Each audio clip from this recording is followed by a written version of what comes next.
YouTube.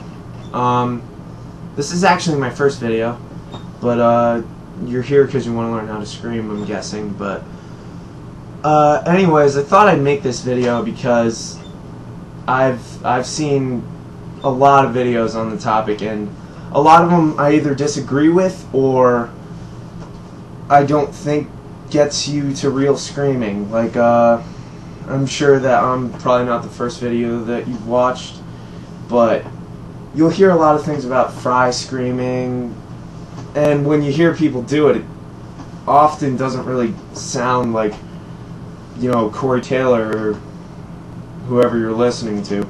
But anyways, this is sort of how I learned. It's not necessarily the only way to do it or anything, but the way that I learned was essentially to just growl, and eventually your body kind of figures out what feels good and what hurts.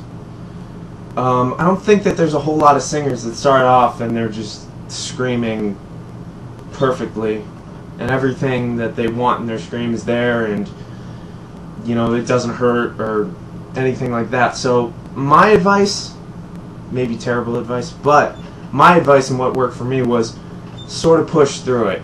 You know, if it hurts, if you get hoarse, that can sort of be just a phase, because like I said, your body's kind of going to learn. So just sort of start with, you know, whatever kind of growl you can make. It doesn't have to feel good.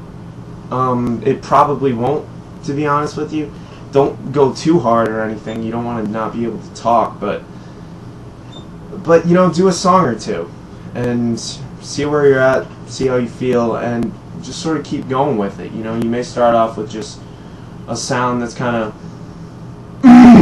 you know, and may hurt, but as time goes on, and I'll do this just to demonstrate, no voice behind it, just sort of where the distortion comes from. At least what happened for me was my voice sort of loosened up, my vocal cords loosened, and that enabled me to get a different sound. So if I'm just doing it with just air kind of distortion, and you can maybe hear that there's more volume to it, and as time goes on you can sort of get better at how much voice you want to put in there, how much air you want to put in there. If you want to sound like Corey Taylor, you can. Yeah! You can sound like whoever you want. You can do the low death metal, just you can do high sounds like yeah! And you can do without getting hoarse after a while, you know. And it's really, like I said, it's not, maybe not the only way to do it, but it's how I learned to do it, and I get good volume with it. I get good tone. I like the way it sounds. So you know, I've in terms of other videos that I've watched, it seems like a common thing that comes up is push with your diaphragm and drink lots of water. And water's obviously a good idea, but to be honest with you, I never really understood quite the whole diaphragm thing. I think that if you make sounds and they come out of your mouth, you're using your diaphragm automatically. So, I mean, once again, I'm not really an expert. It's not the only way to do it, but I don't even worry about that. If it hurts, if it feels good, that's sort of how you know, and the sort of sound you're getting. If you're getting the sound that you want to get, then good. To me, the fry technique, I never really, well, I also never learned how to do it, but every time I hear it, it doesn't really sound like the musicians I like. So, yeah, anyways, hopefully it helps. If you guys have any questions or anything, let me know. So, I'm just going through my mind trying to remember if there's anything I forgot, but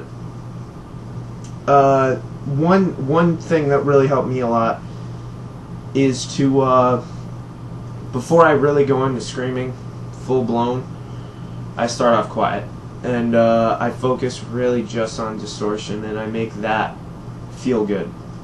When that feels good and you really feel ready, slowly transition into louder screaming. Sort of my warm-ups. Sing for a while if you can, but I definitely don't go straight to screams. So anyways, that's my advice. And also on the topic of fry technique, I think a big part of the roots for that came from somebody named Melissa Cross, and I think what kind of happened was, you can look it up. She has some DVD called The Art of Screaming, and what you can hear is it's sort of a foundational way to learn to scream. It's not the full spectrum. It's kind of just an idea of where your distortion should be coming from. It's not the total explanation. It's almost like these kids are sort of getting halfway there. But anyways, like I said, if there's any questions or anything, somebody wants me to make another video, just let me know. Alright guys.